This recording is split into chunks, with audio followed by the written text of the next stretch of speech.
بسم الله الرحمن الرحيم.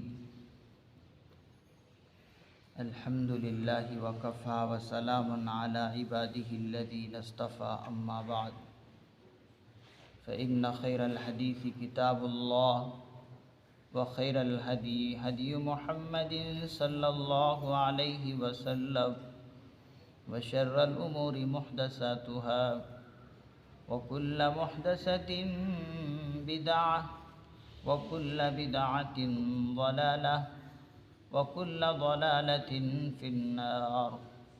فقد قال الله تبارك وتعالى في القرآن المجيد والفرقان الحميد: فأعوذ بالله من الشيطان الرجيم. بسم الله الرحمن الرحيم. الذين ينفقون أموالهم بالليل والنهار سرا وعلانية فلهم أجرهم عند ربهم ولا خوف عليهم ولا هم يحزنون. الذين يأكلون الربا لا يقومون إلا كما يقوم الذي يتخبطه الشيطان من المس، ذلك بأنهم قالوا إنما البيع مثل الربا وأحل الله البيع وحرم الربا. فمن جاءه موعظة من ربه فانتهى فله ما سلف وأمره إلى الله، ومن عاد فأولئك أصحاب النار هم فيها خالدون. يمحق الله الربا ويربي الصدقات، والله لا يحب كل كفار أثيم. إن الذين آمنوا وعملوا الصالحات وأقاموا الصلاة وآتوا الزكاة لهم أجرهم عند ربهم ولا خوف عليهم ولا هم يحزنون. صدق اللہ العظیم.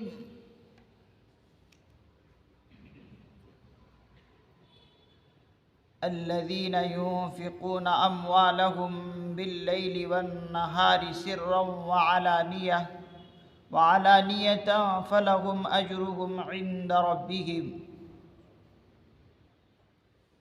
جو لوگ اپنے مال رات اور دن میں خفیہ اور اعلانیہ طور پر خرچ کرتے ہیں، فَلَهُمْ أَجْرُهُمْ، ان کے لیے ان کا اجر ان کے پروردگار کے پاس ہے.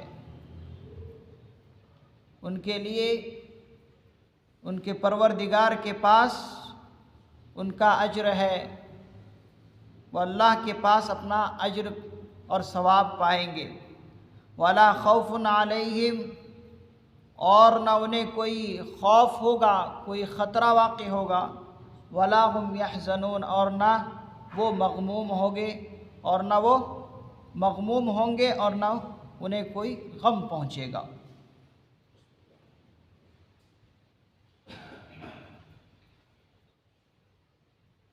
اس رکوع کے اندر اللہ رب العزت اگلی آیت میں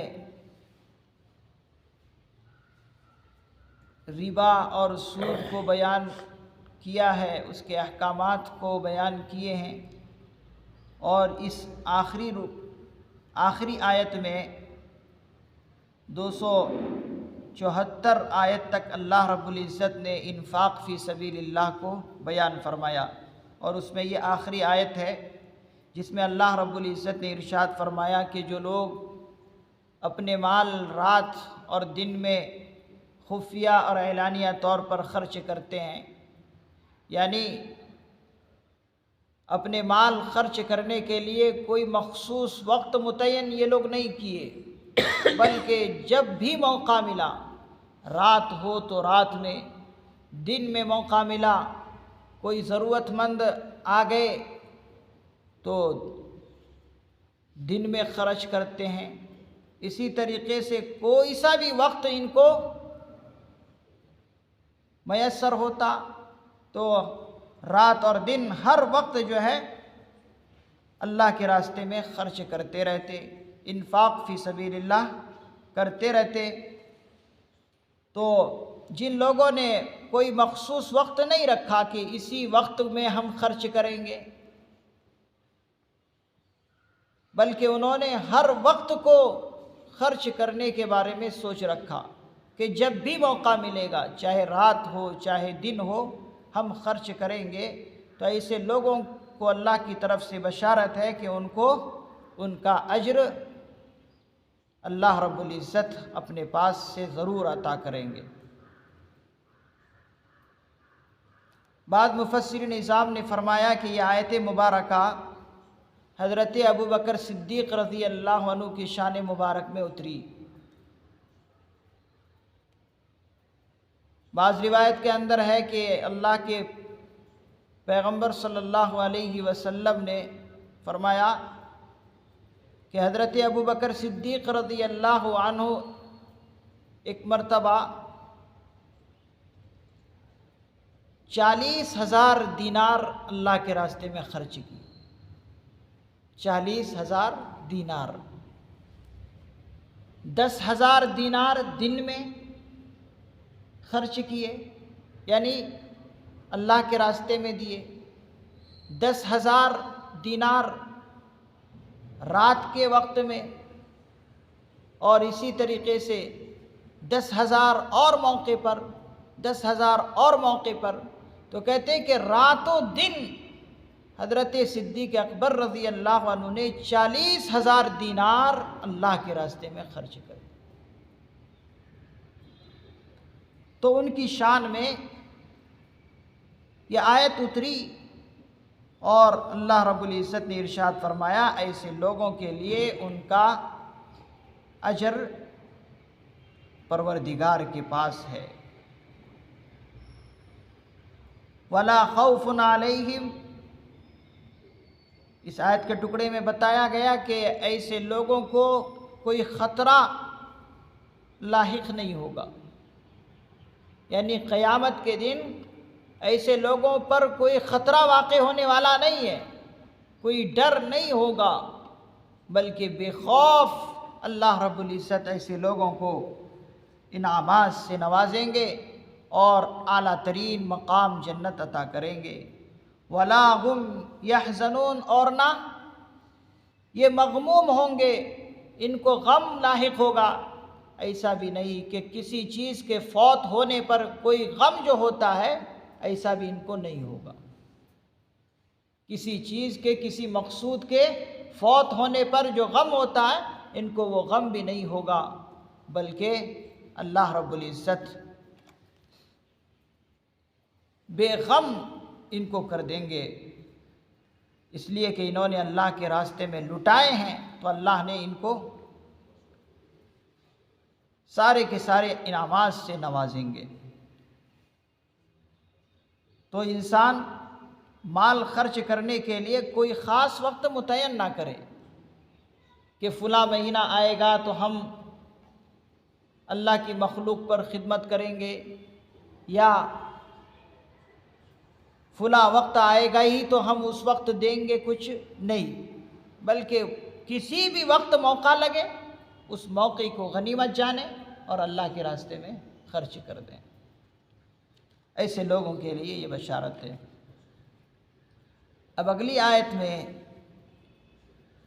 اور کئی آیت تک اللہ رب العزت ربا اور سود کے کچھ احکامات بیان فرما رہے ہیں۔ یہاں تک اس آیت تک اللہ رب العزت نے انفاق فی سبیل اللہ کو ذکر فرمایا، جیسے کہ بہت اوپر سے اللہ رب العزت نے اللہ کے راستے میں خرچ کرنے کے مضامین بیان فرمائے، یہاں تک انفاق فی سبیل اللہ کا ذکر تھا۔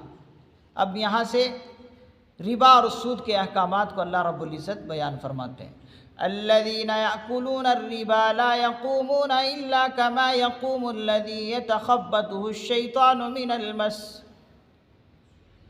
جو لوگ سود کھاتے ہیں، الذین یأکلون الربا، جو لوگ سود کھاتے ہیں، کھانے سے مراد یعنی جو لوگ سود لیتے ہیں، لا یقومون الا کما یقوم الذی، یہ لوگ کھڑے نہیں ہوں گے قیامت کے دن مگر اس شخص کی طرح جیسے کہ کسی شخص کو شیطان نے چھو کر پاگل بنا دیا۔ لا یقومون الا کما یقوم الذی، کھڑے نہیں ہوں گے یہ لوگ قیامت کے دن مگر اس شخص کی طرح کھڑے ہوں گے کہ جس شخص کو شیطان نے مس کر کے چھو کر کے دیوانہ اور پاگل پن بنا دیا، اس طرح یہ لوگ کھڑے ہوں گے۔ ذالک بانہم قالوا انما البیع مثل الربا، یہ اس وجہ سے ہوگا کہ انہوں نے کہا کہ بیع بھی تو مثل سود کے ہے۔ کیوں ان کی حالت ہوگی؟ اللہ نے ذکر کیا کہ اس وجہ سے کہ انہوں نے کہا کہ بیع بھی تو سود ہی کی طرح ہے۔ وَأَحَلَّ اللَّهُ الْبَيْعَ وَحَرَّمَ الرِّبَا، حالانکہ اللہ نے بیع کو، خرید و فروخت کو حلال کیا ہے، وحرم الربا، اور بیع اور ربا کو، سود کو حرام قرار دیا ہے۔ فَمَا جَاءَهُ مَوْعِظَةٌ مِّن رَّبِّهِ فَانتَهَىٰ فَلَهُ مَا سَلَفَ، پس جس شخص کے پاس اپنے پروردگار کی نصیحت آ گئی، فمن جاءه، پس وہ شخص جس کے پاس اپنے پروردگار کی نصیحت آئی ہے یا آ گئی ہے، فانتہا، پس وہ اس قسم کے معاملات سے باز آ گیا، فانتہا، پس وہ باز آ گیا اس قسم کے معاملات کرنے سے، فَلَهُ مَا سَلَفَ، تو جو کچھ اس سے پہلے انہوں نے کیا ہے پس وہ اسی کا ہے۔ وَأَمْرُهُ إِلَى اللَّهِ، اور باطنی کیفیت تو اللہ ہی کے حوالے ہے۔ وَأَمْرُهُ إِلَى اللَّهِ، اور باطنی کیفیت اللہ کے حوالے ہے۔ وَمَنْ عَادَ فَأُولَٰئِكَ أَصْحَابُ النَّارِ، پس یہ سب کچھ ہونے کے بعد بھی اگر وہ پھر اسی حالت کی طرف لوٹ آتا ہے یا لوٹ آیا، فَأُولَٰئِكَ أَصْحَابُ النَّارِ، تو یہی لوگ دوزخی ہیں، ہم فیہا خالدون، جس میں وہ ہمیشہ رہیں گے۔ اللہ رب العزت نے یہاں ارشاد فرمایا کہ جو لوگ ربا اور سود کھاتے ہیں، کھانے سے مراد حضرات مفسرین نظام نے لینا مراد لیے کہ جو سود لیتے ہیں۔ اب سود اگر کھاتے ہیں سے مراد اگر لیتے تو اس طرح ہوتا کہ اگر سود کے پیسے کھا رہے ہیں تو وہی مراد ہوں گے، اب اس سود کے پیسے سے لباس لینا، پہننا، استعمال کرنا وہ مراد نہیں ہوتے، اس لیے مراد کیا لیے ہیں کہ اب اس سود کے پیسے سے کچھ بھی وہ کرے، چاہے اس سے کپڑے لے، چاہے اس کو کسی اور چیز میں استعمال کرے، چاہے کھانے پینے کے لیے، چاہے برتن وغیرہ لینے کے لیے، چاہے فرنیچر وغیرہ لینے کے لیے، چاہے کپڑے لینے کے لیے، چاہے کسی کو دینے کے لیے، یہ سب کے سب مراد ہے۔ ان لوگوں کی حالت کل قیامت کے دن بہت بری حالت ہوگی۔ جب یہ قبروں سے اٹھیں گے کل قیامت کے دن، یہ سود خور جب قبروں سے کل قیامت کے دن اٹھیں گے تو ان کی حالت اس طرح ہوگی کہ جس طریقے سے شیطان نے کسی شخص کو چھو کر یا لپٹ کر پاگل پن بنا دیا، کہ بدحواس، مدہوش ہو کر اٹھیں گے قبروں سے۔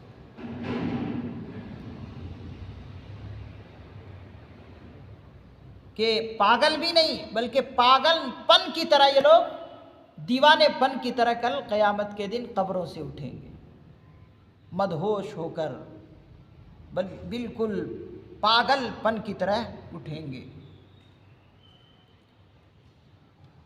اس لیے کہ اگر پاگل یا مجنوں اٹھتے تو مجنوں اٹھنے میں اور پاگل اٹھنے میں اس وقت ان کو کسی چیز کا احساس نہیں ہوتا، بلکہ دیوانے کی طرح، مجنوں کی طرح اٹھیں گے، کہ جس طریقے سے جن نے، کسی شیطان جن نے کسی کو اگر چھو لیا تو تکلیف کو احساس کرتا ہے، تکلیف محسوس کرتا ہے، تو اسی طریقے سے جب قبروں سے اٹھیں گے تو ان کو تکلیف کا احساس بھی ہوگا کہ میری یہ حالت ہے۔ معلوم یہ ہوا کہ جن کے یا شیطان کے چھونے سے بھی آدمی اس طرح ہو جاتا ہے، کوئی ضروری نہیں کہ بیماری کی وجہ سے ایسا ہو، بلکہ شیطان جن کی چھونے کی وجہ سے بھی ایسا ہو جاتا ہے۔ تو ایسے لوگ قبروں سے کل اٹھیں گے۔ ربا، سود کس کو کہتے ہیں؟ جو یہاں پر اللہ رب العزت نے بیان فرمایا الذین یأکلون الربا، ربا اور سود کہتے ہیں اس مال کو کہ قرض دے کر جس مال پر زیادتی حاصل کی جائے، قرض دے کر جو زیادتی رقم لی جائے اس کو کہتے ہیں قرض، اس کو کہتے ہیں ربا اور سود۔ یا پھر اس طرح بھی اس کو کہہ سکتے ہیں کہ ربا وہ چیز ہے کہ جس مال، جس رقم کے عوض میں کوئی چیز ہو ہی نہ، اس کو ربا اور سود کہتے ہیں۔ عرب کے اندر اس قسم کے معاملات ہوتے تھے، عرب کے اندر معاملات اس قسم کے ہوتے تھے کہ لوگ دوسروں کو قرض دے کر اس قرض پر زیادتی کا مطالبہ کرتے تھے کہ دیکھو اتنے وقت سے اتنے وقت تک تمہیں اتنے روپے دینے پڑیں گے، اصل مال سے زائد مال بھی تمہیں دینے پڑیں گے۔ تو اس کو عرب کے یہاں بہت زیادہ رواج تھا یہ چیز، اور اسی طریقے سے ایسا بھی ہوتا تھا کہ کسی نے کسی کو قرض دیا، اب جو وقت ہے اس وقت تک اگر دے دیے تو کوئی بات نہیں، وہ وقت نکلنے کے بعد، وہ میعاد ختم ہونے کے بعد اب جتنے وقت ان روپوں پر گزریں گے، ان پیسوں پر گزریں گے، اس پر جو ہے لوگ کیا لیتے تھے؟ سود لیتے تھے۔ یہ تمام کے تمام معاملات عرب کے اندر ہوتے تھے، تو اللہ رب العزت نے اس کو منع فرمایا کہ یہ چیز درست نہیں ہے، یہ حرام ہے۔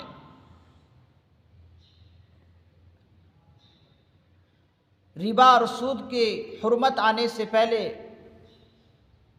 حضرات صحابہ کرام رضی اللہ عنہم کا بھی بہت زیادہ سود ہوتا تھا، جیسے کہ حضرت عباس رضی اللہ عنہ کے بارے میں آتا ہے کہ جیسے ہی سود کی حرمت آ گئی اور معلوم بھی ہو گیا کہ اب سود کی حرمت کا حکم اللہ نے نازل کر دیا ہے، تو جتنے لوگوں پر سود کے رقم ان کو ملنے ہوتے تھے، سارے کی ساری رقم کو چھوڑ دیتے تھے، اور ساری کی ساری رقم انہوں نے چھوڑ بھی دی۔ جن کے اوپر واجب الادا کچھ رقم تھی ان کو حضرت عباس رضی اللہ عنہ نے بالکل چھوڑ دی۔ جس طریقے سے شراب کا حکم آیا تو اس وقت کیا ہوا؟ جن کے پاس شراب کے مٹکے تھے مٹکوں کو توڑ دیے، جو شراب کے جام منہ تک لے کر گئے اس کو چھوڑ دیے، فوراً جیسے حکم آیا اس حکم پر تعمیل۔ اسی طریقے سے ایسا ہی ہوا، اللہ نے جب اس کو منع فرما دیا۔ ذَلِكَ بِأَنَّهُمْ قَالُوا إِنَّمَا الْبَيْعُ، یہاں پر جو شیطان ان لوگوں کو چھو کر دیوانہ پن کی طرح کر دیں گے اور قیامت کے دن قبروں سے اس طرح اٹھیں گے۔ وجہ کیا ہے؟ کیوں اٹھیں گے؟ اللہ نے اس کا ذکر فرمایا کہ ان کمبختوں نے ربا اور سود کا جو حکم تھا اللہ نے اس کو حرام قرار دیا، تو ان لوگوں نے عقل اس طرح چلایا اور کہا کہ یہ بے بھی تو ربا اور سود کی طرح ہے، کہ جس طریقے سے بیع یعنی خرید و فروخت کے ذریعے سے نفع حاصل کی جا سکتی ہے، اسی طریقے سے ربا اور سود سے بھی ہم نفع حاصل کرتے ہیں۔ تو اس میں کون سی ایسی بات ہے کہ فرق کیا ہے اس میں؟ جس طریقے سے بیع اور شراء سے، خرید و فروخت سے نفع حاصل ہے، اسی طریقے سے ہم ربا اور سود سے بھی نفع حاصل کرتے ہیں، تو یہ تو دونوں ایک طرح ہو گئے، اسی لیے اس کی حرمت کیوں؟ تو اللہ نے ان کا جواب کچھ الگ طریقے سے دینے کے بجائے اللہ نے فوراً ایک حکیمانہ جواب یہ دیا، وَأَحَلَّ اللَّهُ الْبَيْعَ، کہ اللہ نے بیع کو حلال قرار دیا ہے، خرید و فروخت کو، بیع و شراء کو اللہ نے حلال قرار دیا، وحرم الربا، اور بیع کو حرام قرار دیا۔ یہ حکیمانہ اللہ کا جواب کہ بیع کو ہم نے حلال قرار دیا اور سود کو حرام قرار دیا۔ اب ایک صحیح انسان کو، اللہ پر یقین رکھنے والے کو یہ سمجھ لینا چاہیے کہ اللہ کا جب حکم آ گیا کہ بیع حلال ہے، ربا حرام ہے، تو اب اس بندے کے لیے سب سے بہتر چیز یہ ہے کہ کوئی چون و چرا کیے بغیر اللہ نے جو حکم دیا اس حکم کو مان لے۔ کیوں؟ اس لیے کہ اللہ کے ہر حکم میں حکمت اور مصلحت ہے۔ جب اللہ کی طرف سے یہ حکم آ گیا، اب ایک بندے کی ذمہ داری یہ ہے کہ اس حکم کے پیچھے اس کی حکمت کو اور اس کی مصلحت کو ٹٹولنے لگے، ایک بندے کی ذمہ داری نہیں ہے۔ ایک صحیح بندے کی ذمہ داری یہ ہے کہ جو اللہ کی طرف سے حکم آیا اس کو من و عن قبول کر لے۔ یہ ایک صحیح بندے کی ذمہ داری ہے، یہ نہیں کہ اس کے پیچھے پڑ جائے، اس کے ٹوہ میں پڑ جائے کہ کس وجہ سے اس کو اللہ نے حرام قرار دیا، کیا اس کے اندر حکمت ہے، کیا اس کے اندر مصلحت ہے۔ ایک صحیح بندے کی ذمہ داری یہ نہیں ہے۔ اس نے اللہ پر ایمان رکھا، اب اللہ پر جب ایمان رکھا، اللہ کی طرف سے جو حکم ہوا اس کو مان لینا ہی اس کے لیے فائدہ مند ہے۔ تو ان لوگوں نے کیا کیا؟ کفار مکہ کے لوگ اعتراض کرنے لگے کہ بھائی بیع سے بھی نفع حاصل کرتے ہیں، ربا سے بھی ہم نفع حاصل کرتے ہیں، تو دونوں تو ایک طرح ہے۔ تو اللہ نے یہاں پر فرق بیان کیا کہ نہیں، اللہ نے حکم قرار دے دیا، جو تمام کی تمام احکامات بنانے والے ہیں جب وہ حکم دے رہے ہیں تو مان لینا چاہیے کہ بیع حلال ہے اور ربا حرام ہے۔ لیکن انہوں نے عقل چلانے کی کوشش کی۔ اور ایک بات ذہن میں رکھیں، کوئی بھی اللہ تعالیٰ حکم نازل کرتے ہیں، اس حکم کی مصلحت اور حکمت کسی بندے کو سمجھ میں آ جائے کوئی ضروری نہیں ہے۔ اللہ کے کسی حکم کی مصلحت اور حکمت کیا ہے، ہر حکم کی مصلحت اور حکمت سمجھ لے، یہ کوئی ضروری نہیں ہے۔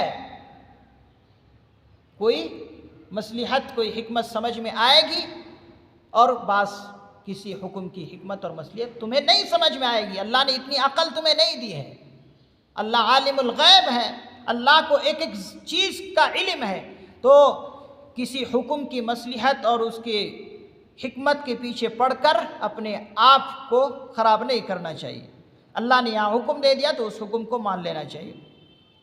فَمَنْ جَاءَهُ مَوْعِظَةٌ مِّن رَّبِّهِ، اسی کو فرمایا کہ بس جس شخص کے پاس اپنے رب کی نصیحت آ گئی، اب اس کو چاہیے کہ وہ اس سے باز آ جائے، اس کے پیچھے نہ پڑے کہ کیا اس کے اندر حکمت ہے، کیا اس کے اندر مصلحت ہے، اس کے پیچھے پڑنے کی ضرورت نہیں ہے، اس لیے کہ تم بندے ہو، جس نے تمہیں پیدا کیا وہ خالق اور مالک ہے، وہی ہر ایک قانون کو لاگو کرتا ہے، اس کے اندر بے شمار حکمتیں پوشیدہ ہوتی ہیں۔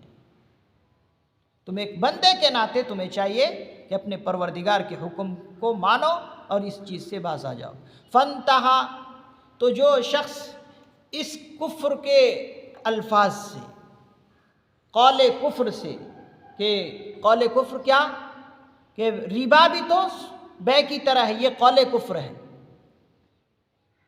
اس قسم کے قول سے اور اسی طریقے سے اس قسم کے سودی معاملات سے جو باز آ گیا، اللہ کی نصیحت جب آ گئی، باز آ گیا، تو فَلَهُ مَا سَلَف، تو اس نے ماضی میں جو کچھ کیا وہ اس کے لیے۔ کیا مطلب؟ یعنی سود اور ربا کی حرمت سے پہلے جو اس نے معاملات کیے ہیں، جو رقم انہوں نے وصول کیے ہیں یہ سودی کاروبار کر کے، اس حرمت کے آنے سے پہلے اللہ رب العزت فرماتے ہیں یہ ساری کی ساری رقم یہ اس شخص کے لیے ہے، اسی کی ملک ہے۔ اس حکم کے آنے سے پہلے جو کچھ اس نے کمایا یہ اسی کا ہے۔ اس کو اللہ رب العزت نہیں فرما رہے کہ اس کو اب تم پھینک دو یا کہیں پر لے جا کر جلا ڈالو، کہیں سمندر میں لے جا کر پھینک دو، ایسا نہیں کہہ رہے، بلکہ اس حرمت کے آنے سے پہلے جو کچھ تم نے کمایا وہ تمہارے لیے۔ اب حکم آ گیا، اب اس سے باز آ جاؤ۔ فَلَهُ مَا سَلَف کا مطلب یہ ہے کہ جو اس سے پہلے تم معاملات کر چکے اور اس سے جو وصول کیے رقم وہ تمہارے ہیں، تمہاری ملکیت ہے، اس کو استعمال کر سکتے ہو، جائز ہے وہ رقم۔ وَأَمْرُهُ إِلَى اللَّهِ، اور باطنی کیفیت اللہ کے حوالے ہے۔ یعنی اب یہ جو باز آ گیا یہ معاملات کرنے سے، اب اخلاص کے ساتھ باز آیا ہے، صحیح سچی توبہ کیا ہے یا دکھاوے کے لیے توبہ کیا ہے، یہ تمام کی تمام باطنی کیفیت اس کو اللہ کے حوالے کرنا ہے۔ یعنی اب کسی شخص کو یہ زیبا نہیں دیتا کہ اس شخص کو جا کر چڑھائے کہ تم تو سودی کاروبار کرنے والے تھے، تم تو سودی کاروبار کرنے والے تو تم تو سود خور ہو۔ کسی شخص کو یہ جائز نہیں کہ اس کو جا کر اس قسم کے الفاظ بولے، اس لیے کہ اس نے توبہ کر لی۔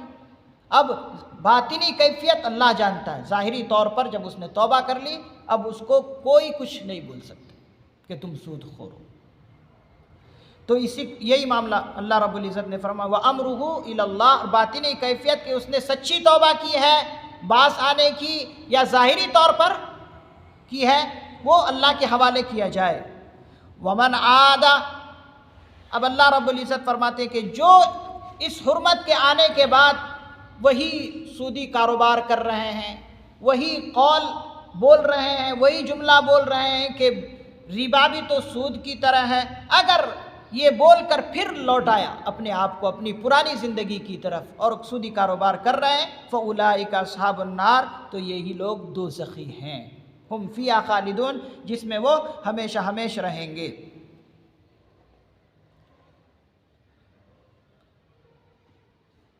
یہ سودی کاروبار کرنا بہت خطرناک چیز ہے، اسلام کے اندر اس کی سخت ممانعت آئی ہے، بہت زیادہ اس سے بچنے کی تاکید آئی ہے، اور اللہ کے پیغمبر صلی اللہ علیہ وسلم نے سود خوروں کو شب معراج میں جب آسمان پر حضور علیہ الصلوۃ گئے اور دوزخ کا نظارہ کیا، وہاں پر سود خوروں کی اللہ کے پیغمبر صلی اللہ علیہ وسلم نے حالت دیکھی تو رہا نہیں گیا کہ یہ کون لوگ ہیں۔ حضرت جبرائیل علیہ السلام پوچھے بھی کہ یہ آپ کی امت کے وہ لوگ ہیں جو سود خور ہیں۔ بہت بری حالت سود خوروں کی تھی کہ ان کے منہ پر شرمگاہ لگی ہوئی تھی، اور بعضوں کو دیکھا کہ ان کے پیٹ جو ہے سود خوروں کے ایک کمرے کی طرح بڑے بڑے ہیں، جیسے ایک کمرہ بڑا ہوتا ہے اس طرح سے ان کا پیٹ جو ہے بڑا بڑا ہو گیا تھا، اور طرح طرح کے معاملات، طرح طرح کے عذابات کو اللہ کے پیغمبر صلی اللہ علیہ وسلم نے دیکھا جب معراج کے سفر پر گئے تھے، تو سود خوروں کو بھی دیکھا گیا۔ تو اسی لیے اللہ کے پیغمبر صلی اللہ علیہ وسلم نے بہت زیادہ اس سے بچنے کی تاکید کی ہے۔ اب اگلی آیت میں اللہ رب العزت فرماتے ہیں یمحق اللہ الربا ویربی الصدقات، اللہ تعالیٰ سود کو مٹاتا ہے، ویربی الصدقات، اور صدقات کو بڑھاتا ہے، واللہ لا یحب کل کفار نسیم، اللہ رب العزت ہر ایسے شخص کو ناپسند کرتے ہیں جو ناشکرا ہو، گناہگار ہو۔ اس آیت میں بتا دیا کہ دیکھو یہ جو تم سودی کاروبار کرتے ہو، بظاہر تمہیں یہ محسوس ہوتا ہے کہ اس سے مال بڑھتا ہے، بظاہر اس سے محسوس تم کرتے ہو کہ مال بڑھ رہا ہے، بڑھتا ہے۔ ایسا نہیں ہے، بلکہ ہم کہتے ہیں کہ سود کو ہم مٹانا چاہتے ہیں، اور سود سے مال بڑھتا نہیں ہے بلکہ مال گھٹتا ہے۔ بہت سارے تجربے اس کے اوپر ہیں کہ سودی کاروبار کرنے والے کا بعض مرتبہ ایسا بھی ہوا کہ دنیا میں ان کا پورا مال برباد ہو کر رہ گیا،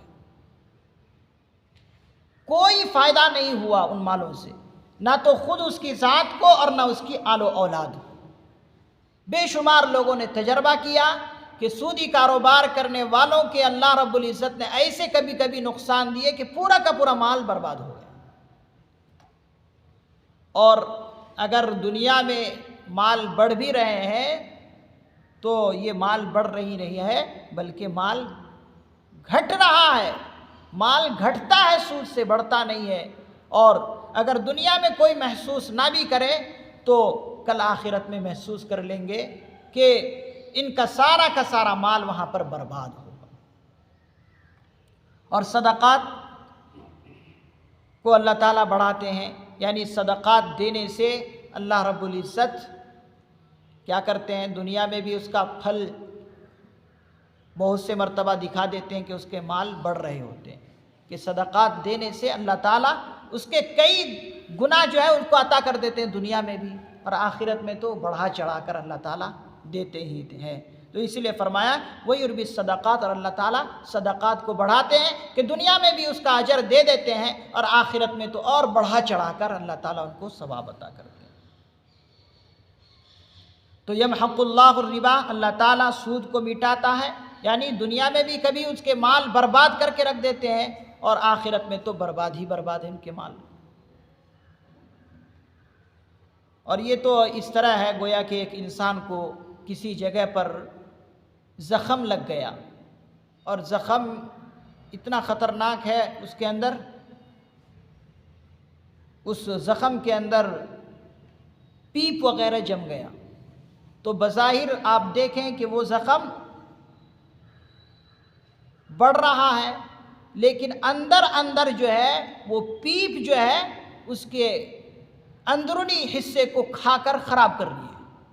تو سود کا بھی معاملہ ایسے ہی ہے کہ بعض مرتبہ دکھنے میں آتا ہے کہ مال بڑھ رہا ہے، لیکن اندر سارے کے سارے مال کو خراب کر کے رکھ دیتا ہے۔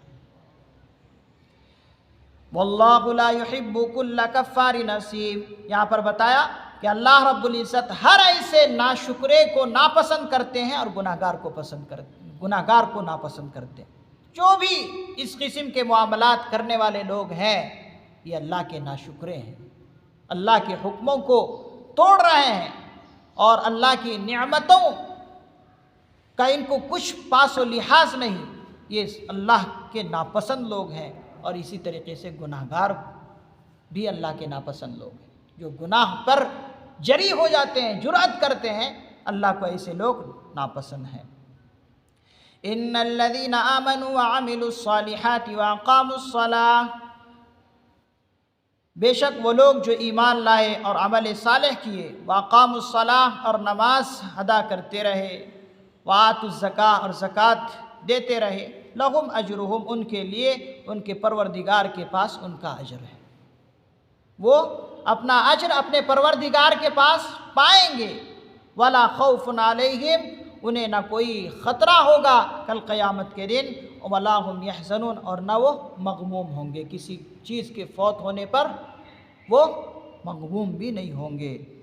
اللہ رب العزت ان کے لیے بہترین سے بہترین انعامات رکھے ہیں۔ تو کافروں کا بھی ذکر آ گیا، ناشکروں کا بھی ذکر آیا، اور مومنوں کا بھی ذکر آ گیا۔ جو اللہ کے نیک بندے، ان کو اللہ تعالیٰ بے شمار چیزیں عطا کریں گے، دنیا میں بھی عزت اور آخرت میں تو عزت دیں گے ہی دیں گے۔ تو اللہ تعالیٰ سے دعا ہے اللہ تعالیٰ ہمیں اس قسم کی بری چیز سے حفاظت فرمائے۔ اللہ رب العزت سودی کاروبار سے، رشوتوں سے، یہ تمام کی تمام جو گندی چیزیں ہیں، اللہ تعالی ہمیں اس سے پوری حفاظت نصیب فرمائے۔ سبحان اللہ و بحمدہ، سبحانک اللہم و بحمدک، ونشہد ان لا الہ الا انت، ونستغفرک ونتوب الیک۔ سبحان ربک رب العزت عما یصفون، وسلام علی المرسلین، والحمد للہ رب العالمین۔